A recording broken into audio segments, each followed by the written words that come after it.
Hey, what is up guys? Welcome back to the channel and welcome back to Gran Turismo 7. It's that time of the week once again for the weekly challenges to go ahead and refresh.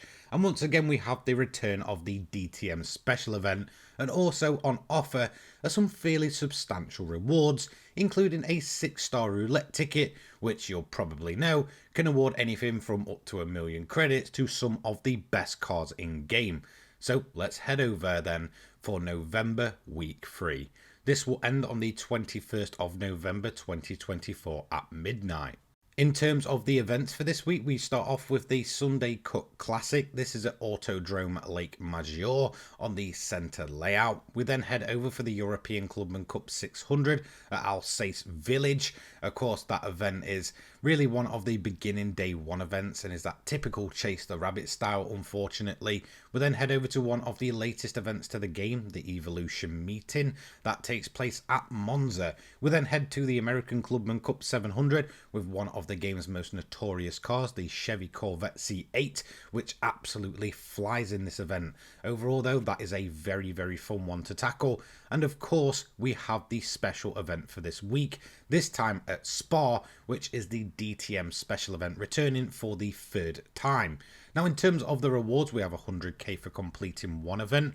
For 3 events, it's 200k. And for completing all 5 is a 6-star roulette ticket reward, which, as mentioned, can give you some of the best rewards in the game. Now, in terms of my opinions on this week, I don't think it's too bad overall. It's not going to take you too long to get through all of these, and I do actually really enjoy a lot of the events. So let's start off then with the Sunday Cup Classic at Lake Maggiore on the centre layout. Of course, this is aimed at some of the slowest cars in game, so as always, we're going to run it on the hardest difficulty and try and match any of the PP ratings or recommendations so that we don't just fly away with it. So let's begin then. For this event, I chose the Volkswagen Golf GTI, the Mark 1 variant that we have in game. So this is a very short and sweet event. It's going to be a 2-lap race around the centre circuit, and you're looking at around a minute in these type of cars to complete a single lap. So around about 2 minutes to get this completed.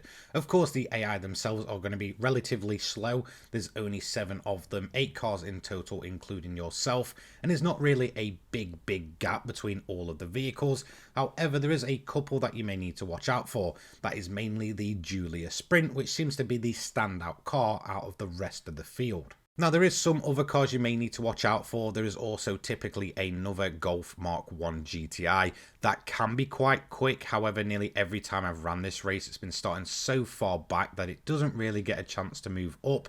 However, as mentioned, the Giulia is definitely the standout of the bunch. That car is insanely quick in a straight line against the rest of the field. Very agile, good through the corners, and will probably get a lead very early into the event.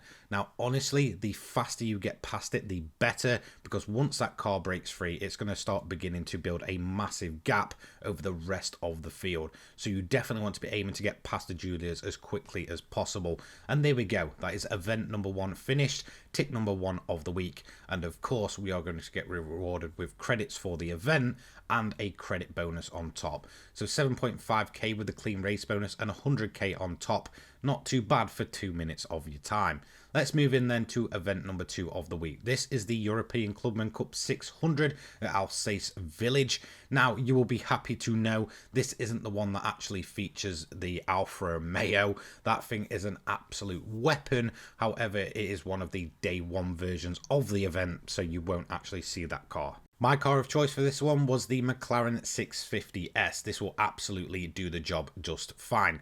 Now, although we're not going to see the Alfa Romeo taking part in this race, you will have to watch out for one of the other typically quicker vehicles, which is in here, which is the Mercedes AMG. That thing absolutely flies off, and once it does start getting to the front of the grid and eventually takes the lead, it is going to pull a massive margin over the rest of the field. Now, there are 11 AI opponents to tackle. The majority of them aren't really that quick and will probably hold you up on your way through the field, as well as being held up themselves by some of the even slower cars, as we saw the DS3 there holding up this BMW Z8, which did eventually break through. But then again, we are going to make short work of it on these straights there. Now, honestly, I would say this event definitely highlights one of the key issues with Gran Turismo 7. That is the faster AIs just sitting behind the slower ones, getting caught up and losing a bunch of time. Sometimes it does make the races incredibly, I guess, uncompetitive.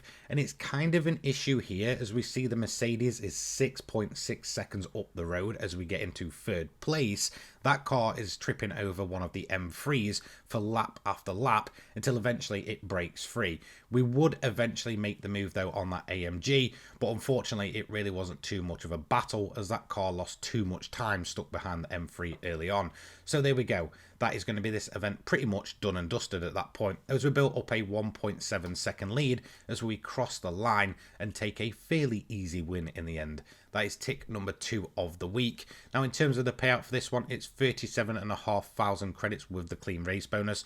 Not too much of a payout, unfortunately. It is a day 1 event. So let's move in swiftly then to event number 3 of the week, one of the newest events that we have to the game, which is the Evolution Meeting. This one takes place at Monza and is probably the easiest of the 3 new events that got added alongside this menu book. So of course it's open to any of the Evos in game. For me personally, I went for the Evo 9 for this one. This is one of my credit grinding builds, built to 700 pp, and it is built for straight line speed. So it was absolutely fantastic around Monza. Of course it is the temple of speed, so I do recommend for, going for speed over the likes of handling here. You really don't need that much downforce. Cutting off some of the downforce overall will just give you that higher top end and allow you to really work your way through the grid quite quickly. Now, it is a 4-lap event, and unfortunately, I do feel it kind of outstays its welcome because it is so easy to cheese this one. There is no PP recommendation or limit, so again, you can pretty much build up any of the Evos to maximum performance and absolutely wipe the floor with the rest of the field. As you can see, we're just picking them off one by one. Now, in terms of the AI themselves, there is a couple of them that do tend to break free once again, and they will build up a pretty hefty lead over the rest of the field. However, again, if you've got a fairly tuned Evo, honestly, you'll wipe the floor with them. You shouldn't have to worry about the AI too much in this one. Now, this event is certainly a typical chase the rabbit style event, but because it is one of the later events to the game and not a day 1, it's absolutely reduced in comparison to those day 1 events. So the grid is going to be much more bunched up, meaning you're going to overtake more cars at once, and although there may be a straight Evo lead-in, you should be able to make short work of it anyway. So in terms of the event itself, by the time 4 laps were done and dusted, we had a 30-second lead, just showing how easy it is to cheese this one, and as mentioned, it is the easiest of the Evolution Meeting events. So tick number 3 of the week, 70,000 credits. Unfortunately not getting the clean race bonus for this one. However, we are going to get our daily driving marathon, which was a 4-star roulette ticket for today, and of course 200,000 credits on top of that for completing 3 out of the 5 events. Moving on swiftly then, let's go to event number 4. This is the American Clubman Cup 700, and it's one that I've been wanting to deep dive into for a while. However, today we're just going to tackle it. I will look back on this event in a later video, as there's definitely a car worth talking about, which I'll point out during this. Now, in terms of the cars itself, it's a 700 pp recommendation, but it is not set in stone. Now, I went for a 700 pp built Le Mans Grand car, which is the Chevy Corvette C4 ZR1. So let's begin. There's a fairly hefty grid here. There are going to be 15 AI cars, 16 in total, including yourself, over 5 laps of Mount Panorama or Bathurst. This is absolutely one of my most favourite underrated tracks in GT7. It definitely doesn't get enough love or enough career events, so it's always good to have some track time here.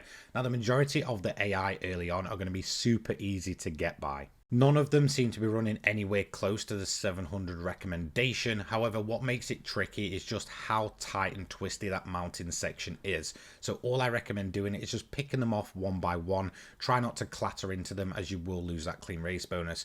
In terms of the best overtaking opportunities though, that is absolutely the 2 straights at the beginning and end of the track. You can pick loads of the AI off there. They don't typically tend to run at a very high speed. However, there is one car to note, which once again is a vehicle that seems to be tripped up by slower AI and eventually will break its way through. that being the Corvette C8, which this event was kind of showing off when that car was first introduced to GT7 almost 2 years ago. So that C8 itself is actually going to be a massive issue. By the time you get yourself up into P2, that car is probably going to be long gone, and it's an absolute rocket ship in the straight. Now, thankfully, Gran Turismo 7's AI is terrible through very tight and twisty sections, so it will start tripping up over itself in that point. However, in a straight line, that thing is probably reaching way over 200 mile an hour. It's a absolute rocket ship of a car. Now, this is absolutely a car that I'm going to deep dive into at a later time. Again, it's just going to kind of go with my cheating AI series, as this is one that you guys really want me to check out. So I will do that. So be sure to tune into that video when it releases. Now, it's all about just picking your moment with that car. But be aware, when it gets to the straight section, that thing is going to chop away at your lead like no tomorrow. It's an absolute missile in a straight line, as you can see, taking almost 2 seconds out of me by the time we get to the end. But eventually we did manage to hold on, especially through the mountain section where we can build up a decent lead with a good tune. That is tick number 4 of the week. Now, in terms of the payout for this one, it's not too great. We didn't get the clean race bonus, unfortunately. 94,000 credits, and of course, no extra reward for that one. So let's move in swiftly then to the special event for this week, and of course it's the returning DTM event at Spa, one of my personal favourites and one that I really want to go through to check out all the replica AIs and compare them against their real world counterparts.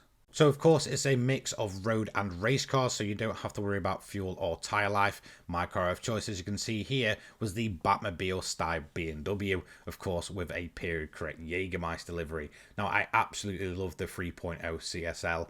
Again, it's an absolute beautiful looking vehicle, so I just had to take it out here. Now honestly, I did find that overall this was probably the easiest event of the bunch that we've seen for the DTM one. Maybe it's just me, but it did seem like the AI was incredibly consistent at holding their speed, and the one car that is typically fast, which is the Alfa Romeo, just seemed to be way off the pace. It did manage to accelerate out of corners very quickly, but thankfully a lot of them started so far back that they were constantly tripping up over AI, so I did manage to make very much short work of them as we kind of threaded our way through the field here. Again, we're just going to tackle another Alfa here. It did run a little bit wide and get a bit of a shake on, so we did manage to make that move nice and easy, and then we're going to pick off one of the M3s quite easily as well. Now the road cars really aren't too much to worry about, but as mentioned, those Alphas can definitely give you a bit of trouble. Now I did have one running at the front in my event, but for some reason it just didn't pull off like it usually does. Typically with the Alfa being the best of the bunch for this event, it will eventually just absolutely go in comparison to everything else, but it did seem to just kind of hold its place here. So as mentioned, the 155 definitely not the highlight of the race, should I say, as it is just not as quick as it has been in previous special events. Now, since there's no recommendation, fuel or tyre use, you can really use any car you want. I've seen people use Tomahawks here. Again, if you want to go for the kind of DTM machines and build up your own road car, you can do that. Pretty much anything will work. And as mentioned, since the AI does seem to be a lot slower around here than anywhere else with the DTM event, you should be able to have a lot of freedom to what you want to build and be able to perform very well in this event. As you can see there, we would eventually pick off that final 155, going around the outside, getting a bit of a, loose rear end there, but we did manage to keep it nice and steady and go on to take a win. As mentioned though, they can exit out of corners like no tomorrow. As you can see, our lead absolutely cut down there, so just be aware of that they are good out of that final corner. So first place, tick number 5 of the week, and 150k without the clean race bonus. Unfortunately, just the slightest contact will get rid of that. But of course, we do get our 6-star roulette ticket here, which completes all of the rewards and events for this week. So let's go ahead and open them up. But as always, we'll start off with our 4-star roulette ticket. This is for the daily driving marathon. Now, if you've been watching this channel for a while, you'll probably know that I get quite lucky on the 4-star tickets. I usually end up with a free car or a nice chunk of change, and that's exactly what I was hoping for this time. But unfortunately, it's just going to be the Bugatti invite. I'm really not bothered about that. I have all the invitation cards, but there was a chance to, go ahead and purchase an extra one if I do so wish. We're then going to add 100k for completing one single event.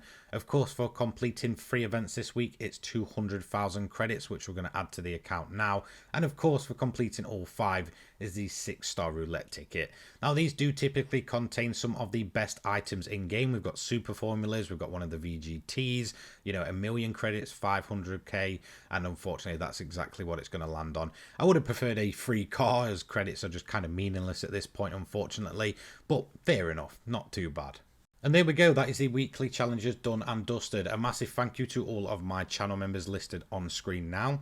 If you want to stay up to date with everything Gran Turismo 7 related, I do recommend becoming a channel member. It always helps me out between uploads and just allows me to push my content out there a little bit more and take more time and care over it. Anyway, massive thank you to you guys on screen and a massive thank you to you guys watching at home. I hope you have a fantastic start to your weekend. Take care, guys. Peace.